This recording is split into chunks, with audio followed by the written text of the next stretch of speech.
Olá pessoal, aqui é o professor Thiago e nesse vídeo serão apresentados os conceitos de atividade e coeficiente de atividade em soluções. Então, no estudo de misturas, a atividade de uma substância pode ser definida como um parâmetro termodinâmico utilizado para substituir grandezas de concentração em equações da termodinâmica química para expressar desvios da idealidade. É bem semelhante ao que foi visto num vídeo anterior, no contexto de gases, mas aqui nós vamos focar mais nas questões envolvendo soluções e mais ainda nas soluções líquidas.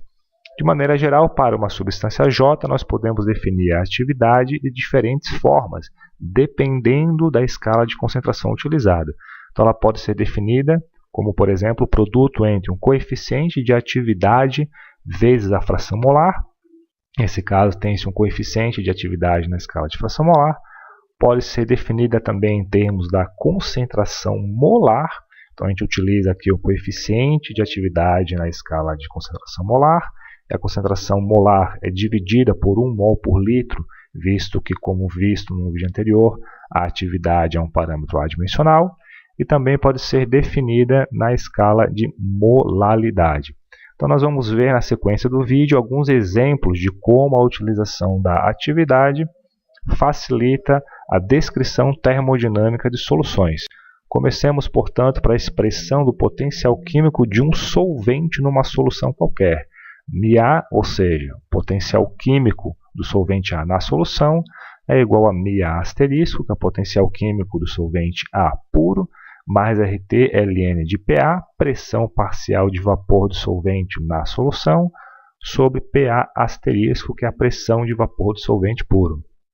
Se a solução for ideal, a gente sabe que PA sobre PA asterisco é igual a XA. Isso aqui é a lei de Raoult. Portanto, a equação pode ser escrita como μA igual a μA asterisco mais RT ln de XA. Se a solução não for ideal, a razão PA sobre PA asterisco será diferente de XA. Entretanto, para que a gente consiga escrever a equação para a solução não ideal de maneira semelhante à equação ideal, a gente chama PA sobre PA asterisco da atividade de A. Com isso, a gente pode escrever que para uma solução não ideal, μA é igual a μA asterisco mais RT ln da atividade de A. Interessante observar que passa-se da solução ideal para a solução não ideal, substituindo XA pela atividade de A. A atividade de um solvente pode facilmente ser medida experimentalmente através de medidas de pressão de vapor, como mostrado na equação a seguir. Se a gente utilizar a relação da atividade, ou definição da atividade, como sendo o produto do coeficiente de atividade vezes a fração molar, a equação vista no slide anterior pode ser reescrita dessa forma, em que se utilizou a propriedade dos logaritmos. Logaritmo de γx é igual ao logaritmo de γ mais logaritmo de x. É conveniente escrever dessa forma, pois assim é possível separar a componente ideal da componente não ideal, de maneira a condensar todo o desvio da idealidade no termo do coeficiente de atividade. Utilizando essas relações, é possível definir o coeficiente de atividade do solvente na escala de fração molar, como mostrado aqui. Aqui na equação do potencial químico, se passou o potencial químico do solvente puro para a esquerda, dividiu por RT e depois fez E elevado aos dois lados da equação, para chegar nesse resultado.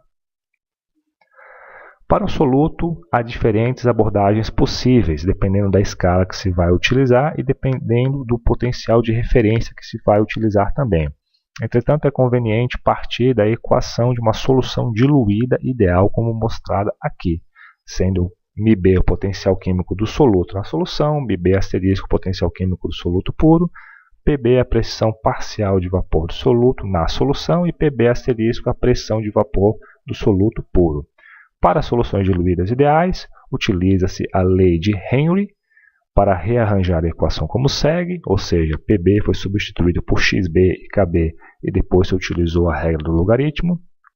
O termo μB asterisco mais RT ln de KB sobre PB asterisco é constante e é conveniente chamá-lo de um potencial de referência e escrever a equação como segue.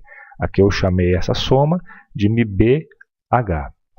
No caso de soluções não ideais, não há essa igualdade, ou seja, PB é diferente de XB-KB.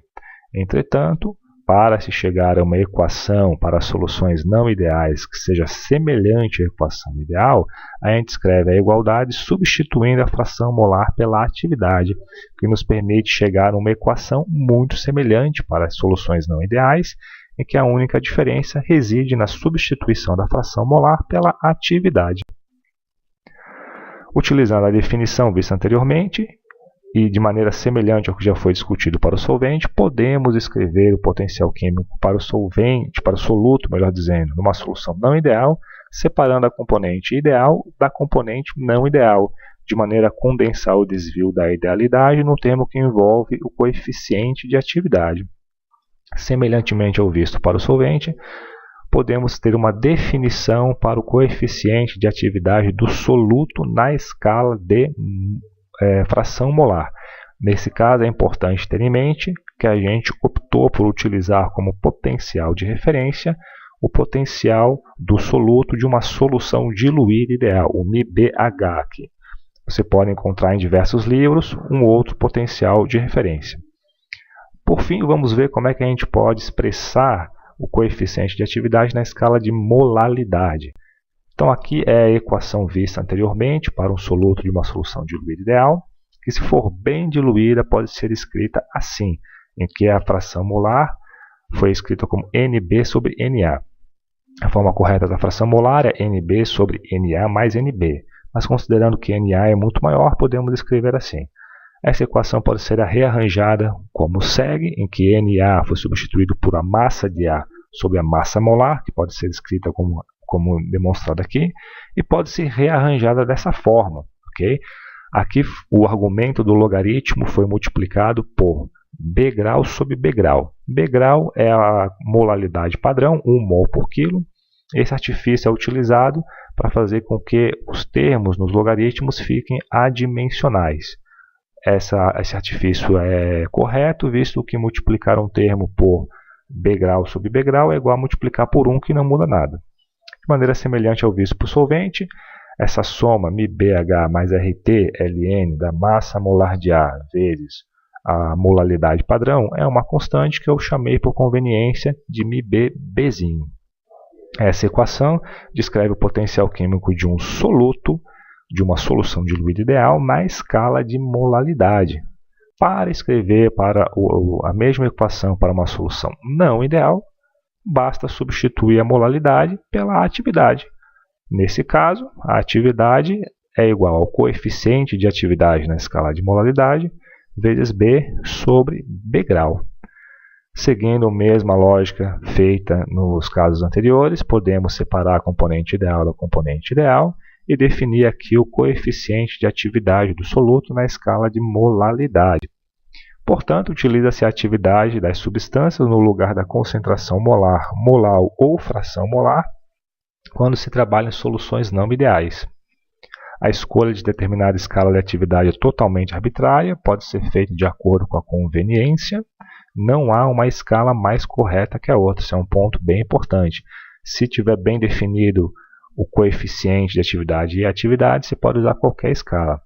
Para solutos não voláteis, a atividade e o coeficiente de atividade podem ser obtidos através da equação de Gibbs-Durren, como será demonstrado em outro vídeo, um exemplo bem interessante. Se você gostou desse vídeo, dê um like, se inscreva no canal e fique ligado nas novidades.